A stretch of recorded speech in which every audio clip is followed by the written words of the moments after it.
सम्मानित साथियों, होलिका दहन को जहां तक हमने जाना कि होलिका प्रहलाद की बुआ थी, जिसे यह वरदान था कि वह आग में नहीं जल सकती थी। लेकिन फिर भी जब आपने भतीजे प्रहलाद को लेकर आग में बैठी तो प्रहलाद बच गए और होलिका जल गई। और प्रहलाद के बचने के बाद लोग, वह ये सब होने के बाद, सब उस दिन से हर साल खूब ढोल नगाड़ों बजाए वह लोग नाचते गाते हैं। रंग गुलाल वह मिठाइयां बांटी गईं। लोगों का मुंह मीठा कर त्योहार मनाने की परंपरा तथा कथित मनगढ़ंत काल्पनिक कहानियों के आधार पर त्योहार मनाने की परंपरा बनाई गई और समाज अंधभक्तों की तरह मनाते जाते हैं। मेरा सवाल, यदि होलिका को वरदान प्राप्त था तो जली क्यों? जिसे भगवान का वरदान है वो नहीं जलनी चाहिए थी। यदि होलिका जल गई तो फिर किसी महिला स्त्री के मरने पर इतनी खुशियां मनाई गई क्यों? क्या ये उचित है?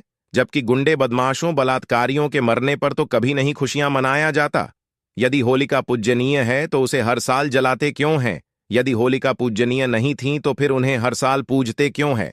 इस कहानी और सवालों को मद्देनजर रखते हुए वह होलिका जी के पूज्यनीय है या नहीं है, ये सब समझते हुए यह निष्कर्ष निकलता है कि होलिका के वरदान की बात झूठी है। ये सच्चाई को छुपाया गया, मनगढ़ंत मान्यताएं बनाई गईं। अपने भारत में ही कई राज्यों में इस त्योहार को मनाने की अलग अलग मान्यताएं और तरीके हैं। महाराष्ट्र हो, गुजरात हो, उत्तर प्रदेश हो, मध्य प्रदेश हो, कर्नाटक हो, हमने हर जगह जाकर जांच परख किया, जिससे ये अनुभव मिला कि यह अंधविश्वास और पाखंडवाद को बढ़ाया गया है। होलिका की वास्तविकता कुछ और है जो ये समाज को नहीं बताया गया। जब वाल्मीकि समाज जन्मे देश की बेटी बहन मनीषा वाल्मीकि जी के साथ योगी आदित्यनाथ जी के ठाकुर समाज के लड़कों ने गैंग रेप किया और उस लड़की की रीढ़ की हड्डी तोड़ दिया गया, उसकी जीभ तक काट दिया गया ताकि वह कुछ बोल न सके। काफी दिनों तक सही उपचार नहीं हुआ, जिसमें उसकी जान चली गई। जब पीड़ित लड़की का बयान वह आप बीती सोशल मीडिया में हाथरस निर्भया कांड वायरल हुआ तो मुख्यमंत्री आदित्यनाथ योगी जी के कार्यकाल में पुलिस द्वारा ठाकुर समाज के बलात्कारियों को बचाने के लिए, वह सबूत मिटाने के लिए आधी रात को पेट्रोल डालकर जला दिया गया। जबकि हिंदू धर्म के अनुसार दिन में उस बच्ची का अंतिम संस्कार नहीं किया। पीड़ित परिवार अपनी बच्ची का अपने हिंदू धर्म के अनुसार अंतिम संस्कार करना चाहते थे।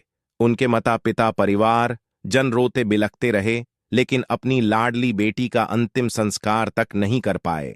अपने आप को योगी बताने वाले योगी आदित्यनाथ जी के सरकार में ये दुर्दशा रही। और उधर मणिपुर में भी महिलाओं का चीरहरण किया गया, जातिवादी कुत्तों बने हिंजड़ों के द्वारा कार्य का अंजाम दिया गया। इधर मध्य प्रदेश के नेमावर में भी आदिवासी समाज के परिवार के मां और लड़ली बहनों और लाडली बेटियों के साथ बलात्कार कर 10 फीट जमीन के नीचे नमक और खाद डालकर गाड़ दिया गया।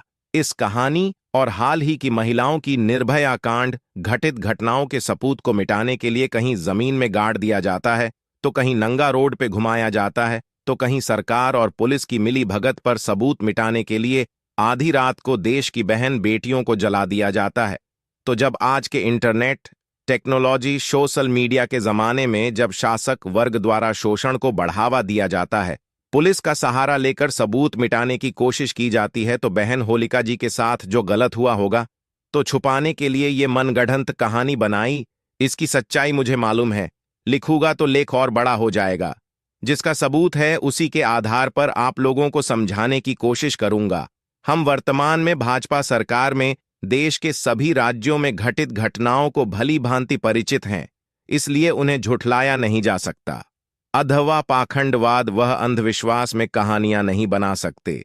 लेकिन बहन होलिका जी के साथ जो घटनाएं घटी, जिस समय ये पढ़ा लिखा समाज नहीं था, इंटरनेट टेक्नोलॉजी नहीं थी, सोशल मीडिया नहीं था, तो बहन होलिका जी के वास्तविकता को छुपाया गया और पाखंडवाद को फैलाया गया है। जो पढ़ा लिखा जागरूक समाज इनकी काल्पनिक कहानी को मान्यता नहीं देगा। इसीलिए सम्मानित साथियों, मेरी अंतरात्मा किसी महिला को हर साल जलाने के लिए, वह उनके मरने पर खुशियां मनाने की इजाजत नहीं देती। हम आज के दिन उन महिलाओं के लिए शोक संवेदना व्यक्त करता हूं और कोटि कोटि नमन करते हैं जिनके मरने के बाद उनको न्याय न दिला सका। समाज उसकी शर्मिंदगी महसूस करता हूं और यह संकल्प लेते हैं कि कभी भी होली नहीं मनाएंगे।